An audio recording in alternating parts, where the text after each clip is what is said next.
Hey ladies, today is Sunday, June 20th, 2021. Happy Father's Day to all my single moms out there pulling both mother and father double duty. I haven't done a video in about, I think, 4 weeks, and I usually do at least one weekly. And I'm going to make this one quick. I just wanted to update you. I'm about 12 and a half weeks pregnant. It's a little discrepancy about that, but I received 2 different due dates, so which are like 3 days apart. One being December 31st and the other one being December 28th. So somewhere in that range, and my morning sickness had just been so terrible that quite honestly, I just didn't want to do any videos. I didn't want to do much of anything. Like, I was absolutely miserable, and it's not over. I'm at 12. I don't know how many days, but 12 weeks plus, and it's not over. You know, it usually goes away from my understanding about. Sorry, I'm so dehydrated. Look, girl, listen. This pregnancy. Now, I'm putting it on camera, so it's a little messed up to say, but if I knew it was going to be like this, I might not have done it. It's been rough. I mean, I had literally days where I was throwing up like 10 times a day, couldn't keep anything down. Anything. I'm not just talking about foods, I'm talking about liquids. You know, I've had sensitivity to light. I've had sensitivity to sound. I've had chills. And I'm like, there's this pregnancy or I got something else. But no. You know, I've been talking to my OB, and she said maybe that's because of being dehydrated, some of the sensitivity to light, or maybe headaches and stuff. But I've been exhausted, and I know the exhaustion is normal. I've been exhausted. I take naps. Even now, I still take naps. But, you know, after the second trimester, after this one, even though I'm coming up on like at the end of the first, but once I get into the second trimester, good, I guess, I'm hoping it'll end. I have felt miserable. And not just nausea and constant nausea and vomiting, but just like even if I got a few minutes where I wasn't nauseous, I still felt ill. So yeah, it's been rough. Let me talk about all the stuff I've tried. I've tried C-bands, which I'm wearing now. I just put them on for the video because they didn't work for me. It is important to put them on correctly, though. You do have to put. It might be hard to see because I can't twist my arm the way I need to, but you need to put the pressure point in between the 2 tendons, about 3 fingers width down, and so on your wrist. And it's important to have that pressure point there, and that's the only way these things are going to work, if they work. I've gotten 2 prescriptions from doctors. Well, the same doctor. One is metoclopramide. I don't know if that'll, I would show you, but it has a lot of personal information on it. So, you know, but it's metoclopramide, 10 milligrams to take this 4 times daily. It says for constipation on it. This is supposed to be for nausea. I think this is the generic name of the medication. I forget what the brand name of it is, but it's something to give chemo patients, but for their nausea. But the problem I had with this was that it and again, it says for constipation on here. That's what the pharmacy put, but the doctor prescribed it to me for nausea. But the problem I have with this is that it just made me so tired, and I'm already tired, and I felt like a zombie. I take this pill, and you know, I'm just zonked out, and then I woke up, I tried it again, and then it was just like all day sleeping, and I'm, you know, like I have a job. I have a toddler. You know, I have a 23-and-a-half-month-old, be 24 months in a couple of weeks, and or 2, and I'm you know, I can't sleep all day. Now if this is your first pregnancy and you don't have anyone that you have to run around and chase like a toddler, or if someone else will do that for you and you don't have a job or anything, that might work. But honestly, even when I was up in between the pills, I still felt nauseous. So it was just like, oh, the pills just made me sleep all day and I just couldn't. So this was a no-go for me. And then we tried this one, which I believe is Zofran, but this is the name, this is the package that I received from the pharmacy, but the doctor prescribed Zofran. These are actually little tablets that you take out of one of these blister packs, and it dissolves on your tongue. It is actually interesting. And so it dissolves on your tongue. It doesn't taste horrible. It doesn't taste great. It's like a cherry flavor, I guess. They dissolve on your tongue and you just swallow your saliva. And yeah, these I think work better for me. They don't have that drowsiness side effect, so that's tremendous in regards to that. But you know, the nausea is really what we're trying to get past. So again, this was the second prescription I've gotten. I think those are better. Not perfect, but I do think those are better. I also tried another morning sickness tea, the Earth Mama. I tried that. I guess it worked. I mean, listen, I was looking for something I don't think exists. I was looking for something to make me feel like normal, and I don't think that exists. So, you know, all these things may have done a little something, but there was nothing to make me feel normal. I mean, this tea has organic ginger, spearmint, chamomile. Everything's organic. Spearmint, chamomile, orange peel, lemon balm leaf, and peppermint. So, you know, it didn't hurt to take. It wasn't like the other tea, the other brand that I showed, that I'm not even going to discuss because none of their stuff, first of the stuff is expensive, that I did. I was buying, and that I talked about in my last video. It was expensive and didn't even help in the slightest. And like when I drank their morning sickness tea, I felt like it made it worse. This at least did not make it worse. And this is like a fraction of the cost of Pink Stork or whatever brand. Like, I mean, I appreciate the woman-owned, you know, Christian company trying to do their thing, but for me, the products didn't work, and it to some extent might have made things worse. But you know, I don't know. I can't put it all on them because pregnancy can suck, and my morning sickness this time it sucked. I've had increased saliva production, and just like, oh, and this is, I mean, this is something I think that's going to be around for a while because it stuck around with my last pregnancy, constipation. And it started this week rough more than anything that I've experienced so far during the pregnancy.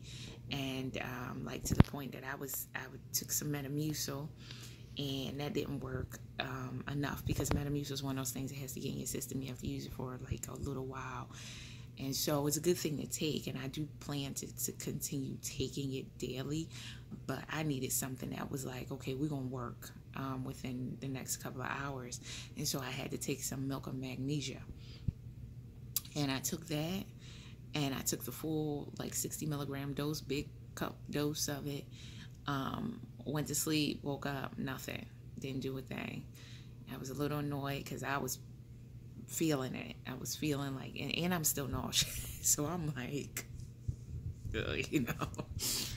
And then I took a half a dose, you know, trying to drink water, trying to get water down, but it's hard to keep these fluids down. And then I'm starting to get aversions to a lot of things. Like I told you before, I was using ginger ale and saltines, and I don't think there's anything wrong with, you know, I last pregnancy I was leaning on ginger ale a lot. but I can't remember my brand. And I started with Seagram's, and I'm stuck with Seagram's, but I'm starting to think that Schweppes might have been my brand. And had I been drinking Schweppes, maybe I wouldn't have had that problem. But I had bought up all the Seagram's to drink and had all the Seagram's, and then it's just like I can't stand the taste now. Like my taste buds have definitely started to change, and I cannot stand the taste. And again, normal me would have found it to be fine, but right now, morning sickness, is like, listen, this is disgusting. So I can't even finish it. But I think Schweppes would have been better, but I just was like, nix it. I'm not even going to risk buying the Schweppes. I should have tried it, but I didn't. Now, I could drink Coke, and flat Coke is one of the things that the doctor did recommend to me that would be, that's supposed to help with morning sickness as well, or nausea, flat Coke. So I could drink Coke. So I just was like, all right, whatever. But, I don't usually drink a lot of soft drinks generally. But, this is a new, first trimester is like, do what you can do. You're in survival mode for those who have morning sickness, for those who don't. But whatever, so you're in survival mode. So it's like, do what you can do, eat what you can eat, take what you can take. Don't worry about a well-balanced meal if you can't get it in, because even if you can get it in, it might not stay down anyway. Like, I was having days where I ate a good dinner, and then it would be all gone. Like, it would evacuate. Like I would not be able to keep it down. And so it was like I wasn't getting the nutrients. So one thing I should add is that if you are constantly throwing up and you can't keep any food or liquids down, you are supposed to do something that I did not do, and my OB didn't tell me until after the fact, until I had gotten through like the worst. I think I'm through the worst. It's not over, but I think I'm through the worst. You're supposed to go to the hospital for IV fluids and whatever else they do, so that you're not dehydrated, like I have been struggling with this entire time. But that's only if you like can't keep anything down. And oh, I don't know how I forgot to tell you about this. Brushing my teeth. I think in my last video I told you that I couldn't brush my tongue, and I was like, oh, I can't brush my tongue, and that happened in my last pregnancy. Brushing my tongue wasn't the end of it. I couldn't brush my teeth without throwing up. And I've heard, now I didn't know this was a thing. Now, my last pregnancy, I couldn't brush my tongue, but I was always able to brush my teeth with no problems. This time, I could not brush my teeth without throwing up, and that's a problem. Like, because that's at least 2 vomits a day. So I'm like, how do we get around this? So I was talking to a friend of mine who told me she experienced that with her pregnancies, which I didn't realize. And she told me that it was the toothpaste and that I should not use toothpaste and just brush my teeth with water. Now, people are probably like, ill or whatever, but the act of brushing is still going to remove some of the plaque. So that, or tartar or whatever you're removing when you brush your teeth. So that's important. So it was like, okay. So I tried that, but it wasn't the toothpaste. It was the act of brushing. It was the toothbrush in my mouth. It was just not working for me. And so when other people, I read online that this is a thing that apparently women go through. And again, I did not experience it in my first pregnancy, but apparently like flossing can do it, can be a trigger, and I've had that happen. Or when I tried to floss, especially the back teeth, like just going, like your gag reflex. I said it was on 10, times 10, times 10, times 10, times 10. Like just flossing the back teeth can trigger it. Putting the toothbrush in the back of your, no, I'm not talking about sticking it down your throat. I'm just talking about normal, it would trigger it. I read that you could, I have a motorized toothbrush, so it was like, okay, that could be a problem. Don't use that. So I would try to brush my teeth without the motor, just as like a manual, and that didn't change it because it was like putting in like it wasn't the front of my teeth, but it was like, the back. And then sometimes I was able to get through an entire brush session with no problems. But then when I went to rinse the toothbrush out my mouth and the toothpaste out my mouth and spit, I don't know. I don't know what was like. It was like it was different triggers all the time. And um, so yeah, it was like one other suggestion that I read online was to use a toddler toothbrush because they're smaller and maybe it'd be easier to brush the back of your teeth with your back teeth without, having the larger toothbrush in your mouth. I didn't try that one. Because none of the other suggestions worked for me. So I just was like, I have toddler toothbrushes for my daughter, but I was just like, this don't work. I don't use one of her toothbrushes for no reason. So I just have been sticking with my toothbrush, but I didn't know this was a thing. Like, no one told me that it was a thing. But again, it doesn't affect everybody. And it didn't affect me like that. My last pregnancy was only brushing my tongue. It was never so much that I couldn't brush my teeth. So I'm due for a dental cleaning. And Lord knows I am not getting any dentist or anybody in my mouth until this subsides. If that takes the entire pregnancy, then I guess I'll be a little over. But I cannot imagine a cleaning and them going in. And I just, not right now. So that's where I am on that. But yeah, so I've already had several OB appointments. I went to the OB we used my last pregnancy, who I don't love. But that's kind of because my last pregnancy, I had that crazy blood pressure issue. I had a postpartum hemorrhage, and she's fine. It's not that I don't necessarily trust her medically, but I don't like her bedside manner. Like, she's kind of cold. And I'd like someone a little warmer. I don't know if that makes sense, but it didn't matter to me my first pregnancy, and I think maybe because I didn't know. I don't know, but so I went to her at around 9 weeks, and she was the one who told me that my due date was December 28th. So originally, when I was doing the fertility, well, I never actually did the IVF, but when I was starting with them, when I became pregnant, they went through and calculated my due date based off my date of conception, which was April 9th. And so based off of that, my due date was December 31st, and that's what I went with. So I went into the OB, and I was like, oh, it's December 31st, but they don't want to go by my date of conception. They go by your last menstrual period. So the first day of your last menstrual period, which I think was like March 23rd or something like that for me.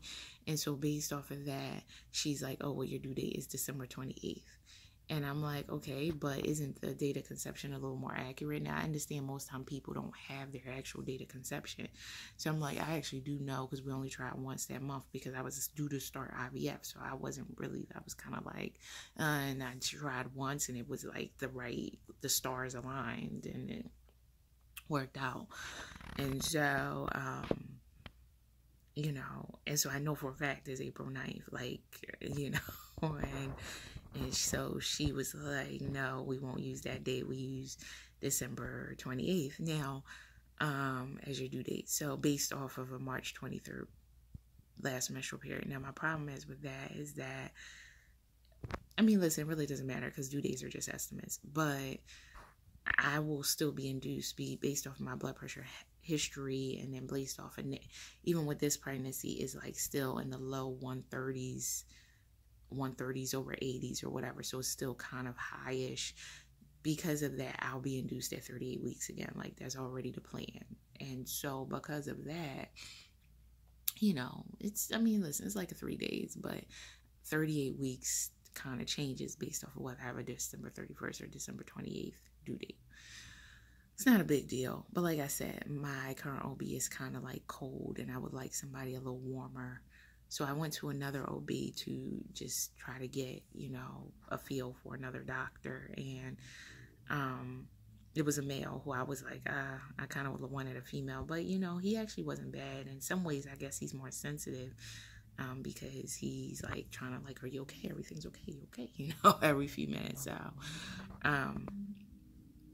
So I guess that was fine. But I'm still trying to make up my mind between the two of them. I actually already had my first trimester scan as well, which, I don't know if they do for everybody or if they just do if you're over 35, but it's the nucleotranslucency thing where they like test They measure the folds in the back of the baby's neck and skin or whatever to see how thick they are. And from that, they can get an idea of whether there are any sort of genetic issues. And they also, I mean, it's not 100%. They also do like a blood test.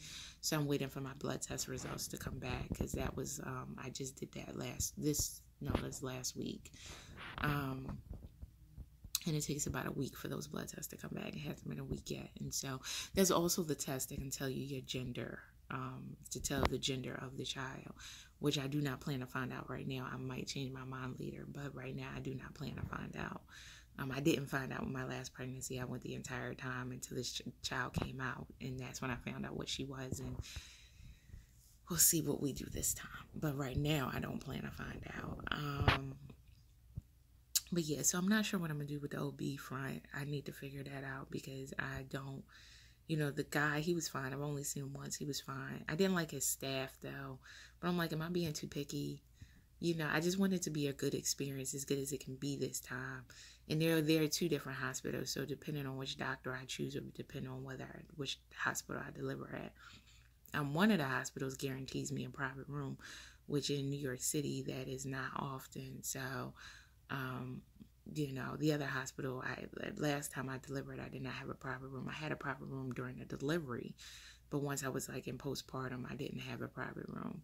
Even though I didn't have a roommate, I had a roommate for half of the day on my first day, and then when I was checking out, they put a roommate in, but I was leaving, so it didn't really matter. Or when I was getting discharged, I say check out like it was a hotel. But anyway, so that's where I am now. I'm trying to figure out the OB situation. I'll keep you posted. And that's pretty much it. But wish me luck. I'll let you know when the morning sickness finally goes away, because right now, like I said, it's just nausea. I'm not vomiting as much now. It is like a nausea I still have off and on, but not as much vomiting, even though I still do vomit. So anyway, ladies, I will keep you updated and talk to you soon. Oh, one thing I forgot to add very quickly was about the COVID-19 vaccine. I still have not gotten it yet. My OB that I used in my last pregnancy, she told me that I didn't have to wait till the first trimester was over, and I could get it anytime, and that I was fine to get it like immediately. And that was when I was 9 weeks. But when I was still working with the fertility doctor, she told me definitely don't get it until the second trimester, because there just is a lot of unknowns, and given the unknowns and given that the first trimester is so risky, he just didn't recommend you get it until the second trimester. And so then I went to the third doctor that I mentioned, the male doctor, and he told me flat out, he said, listen, the powers that be say to get it. He said he was not pushing his patients to get it because it was just a lot of unknowns with pregnancy. He wasn't pushing his pregnant patients to get it, but that, he said the powers that be, so I'm actually trying to use a quote, says that pregnant women should get it. He told me that I was fine to get it before the first trimester was over, but that if I did get it, he would recommend waiting till the first trimester was over and getting it in the second trimester, because that's the more cautious way to do it. He said, so when there's unknowns, that a lot of the, I guess, OB community, that they say wait until the second trimester. So I chose to do that. 2 out of 3 doctors said wait, so I chose to wait. And I plan to probably get it soon, since I'm rounding out the end of my first trimester.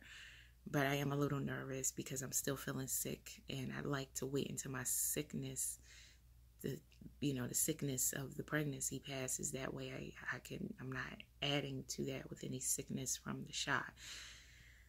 But at the same time, I like to get it so I can have the protection, or whatever protection that the shot affords me. So that's just what I've done. That doesn't mean anybody else should do the same. This is just my experience, my position on it. So, I don't want 100 comments telling me I'm horrible for getting it or I'm horrible for not getting it. So it's a personal decision. I do plan to get it.